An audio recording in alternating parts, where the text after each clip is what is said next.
So for the delete functionality, let's first go to the database to create a stored procedure.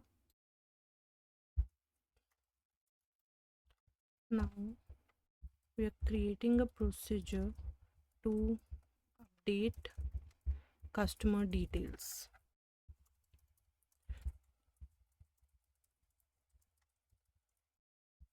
And what we'll be doing here, have an update query for customer details table. Now in the table, we know that we have some columns, right? Customer details. These are the columns that we have. So as we have selected earlier customer ID column for deleting the record, so this seems to be the appropriate candidate to edit the records as well. So we'll be using this in the constraint when we are trying to update the record, and these are the remaining columns that we'll be updating the values for. So whatever data we are getting from the front end, all of that we'll be updating in the store procedure. Over here, I want to update first name. But what do I want to update the first name with? I will have to pass a parameter for the first name to this stored procedure. And similarly, for all the remaining columns, those parameters would be passed. I'll just take the column names from this table. These are the column names that would be passed. We do need to pass the customer ID as well, because how would we update the record without passing the customer ID? This is of type int. Then we have varchar. This was, I think, 50. Then the same we can keep for the last name, email, registration date can be date only, and then we have phone, which would be just varchar for now. Okay. After this, what we are going to do is set the first name with the first name that we have received as a parameter. Last name. Then we have email, registration date, and then the last is phone. So all of these we are updating, but which particular record we want to update it for? It is only when customer ID is matching with the one that is passed from the web API customer ID. So the parameter that we receive in the stored procedure, if the record's value is matching with it, then we want to update all of these columns. So this is the update query that we'll be using in our stored procedure for updating the customer details. I'll click on execute. So the stored procedure has been created now. Let's go to the web API. I'll stop the execution. So we can take the help of inventory controller and just use the update function to write the same for customer as well. Over here, it's going to be HTTP put request, and then we have update customer data. Here we are passing customer request DTO.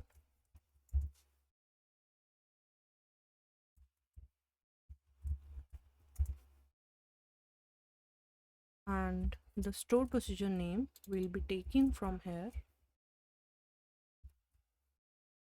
Now we want to pass all the parameters here for the customer details. So those can just take from the save method.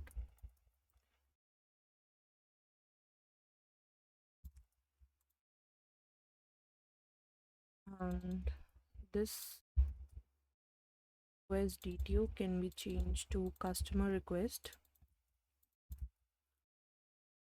All of the parameters are also set now. We just have to execute the store procedure, and whatever values we are passing, those will be updated accordingly through this SP. Now let me just save it and we'll run the solution.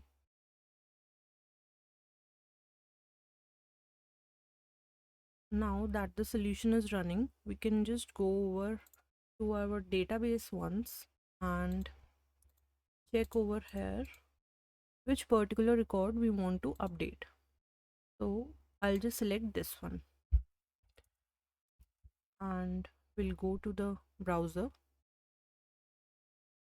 So you see over here that a put request method has been added. You can try it out. Now these are the values that we need to pass. So the customer ID would be the one that we have selected. We're keeping the names same only. And for the email, what we'll do is we'll change the email over here. Let me just copy the phone number, or what we can do is just change the phone number rather than the email. And this date also can remain the same, and I'll execute it.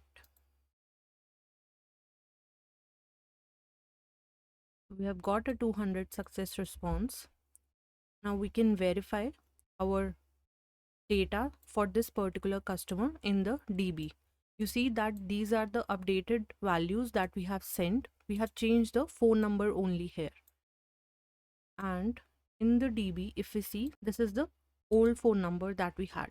So I'll just have a query on a different query editor and execute it. So over here, we are able to see that this is the new phone number that we have given from the web API, and this is updated correctly through the update method. Over here, this is the old one that we had in the table. So we have built the connection from the web API to the DB, and the update method is working perfectly fine. What we'll do is we'll go to the Visual Studio Code to make the changes for the front end to web API connection. But before that, let me just go to the UI once again.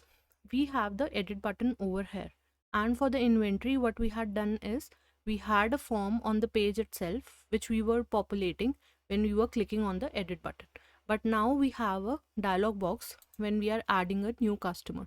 So what we want to do is, this is a very interesting portion, we want to populate this particular dialog box when we click on edit button. As soon as I click on edit, the pop-up should open, and this pop-up should have the values pre-populated from the record.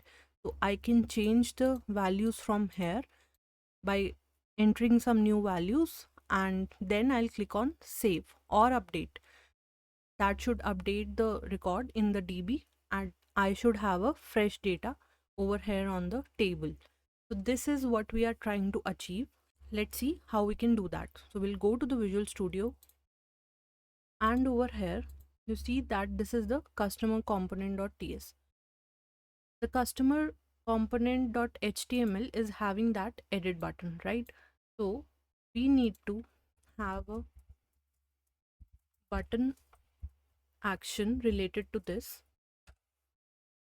When we are clicking it, we want to open the edit dialog box. For the delete, what we were doing is opening the confirmation dialog box. Now we want to open the edit dialog box, and this is the function that we'll have to create over here. What this should do is, now in this function we are using the model service to open customer dialog box component. Now I'm able to open the customer dialog box component through this particular statement, but how do I pass the customer information? Over here on the HTML, you see that we have a row associated with the customer, and when I click on edit, this particular information should be passed. So this is the customer data that I would need to pass to the customer dialog box component, and when we are passing it, first of all, we need to be able to receive the data in customer dialog box component. So for that, what we'll have to do is over here, we are taking it as input, defining a private customer variable of type any, and just import Angular core. Now I'm saving it. Once done, what we have to do is when I'm clicking on edit and calling this function, I should be passing the customer. Whole information needs to be passed. For the delete, we had only passed the customer ID. But now when I am updating, I would need to require to pass the whole customer object. Save it. Okay. So it's giving error because we need to accept it also in the function. I'll save it again. Error is gone. So I'm able to receive the information in this function, but now I need to pass it to this component. And for that, what we'll do is just define this as a const model reference, giving it a random name, and model reference component instance property. This is what we need to define. Over here in the component instance, we have to give the exact name of the property that we defined over here. So as soon as the dialog box is initialized, customer value would be set from here. And over here, we need to give the object. First is the customer ID property.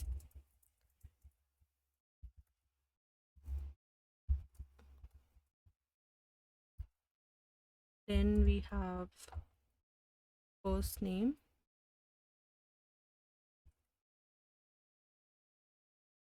first name,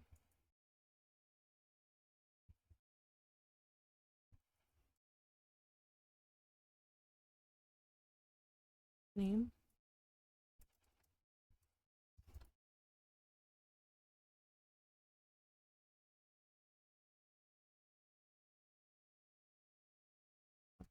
email,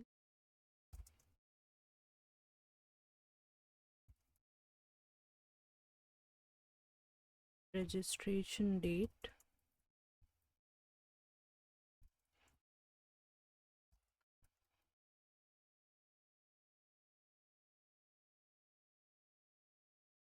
the last is phone.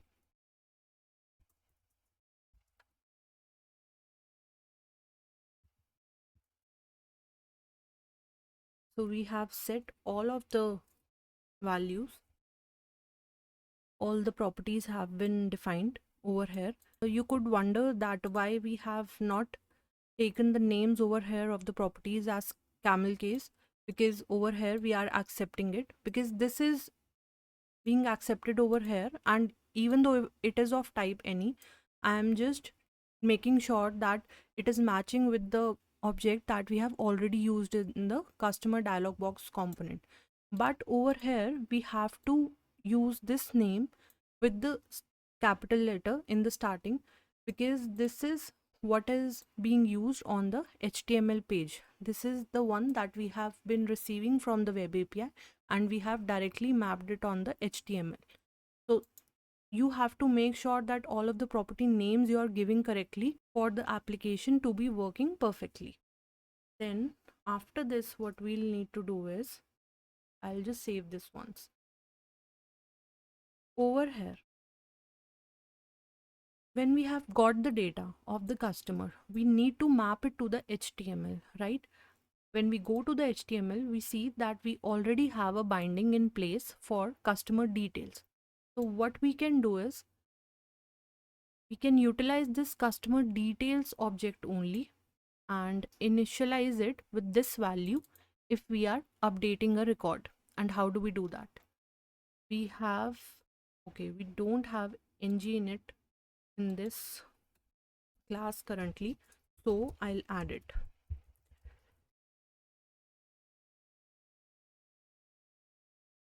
In the ng on init function, what we need to do is this dot customer details. It should be set to customer.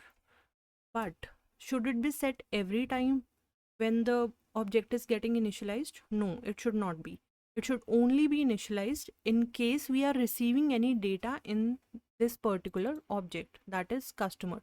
So that means when we are trying to edit, only that time it should be initialized with this value.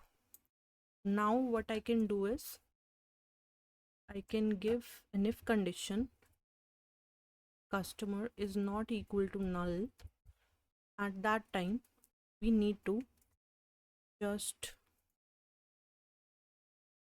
set this customer details with this value. I'll save it and now we'll go to the browser once. Over here it's refreshed already. After saving, I'll click on edit. So you see that we are able to perfectly get the data from that table into this particular pop-up. That record is populating on the dialog box. But this add label is not looking very appealing over here because we are not trying to add any data. We're trying to update the record. So what we can do is we can update the text as well for the button. And one more thing we'll need to do is just similar to inventory, that we need to disable the editing of this particular text box when we are trying to update the record, because this is the constraint that we are using at the backend to update the record. We cannot change its value. This is similar to the inventory component that we have achieved.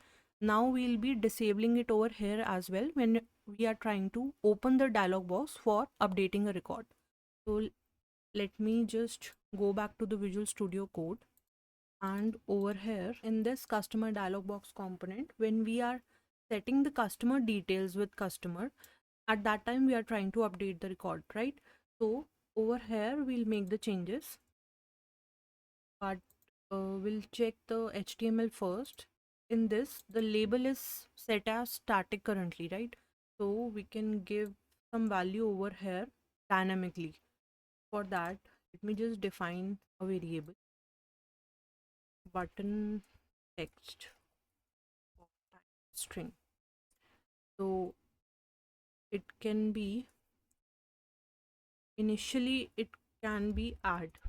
Okay, so this is the initial value that we are giving, that is a default value, and this is what we can use over here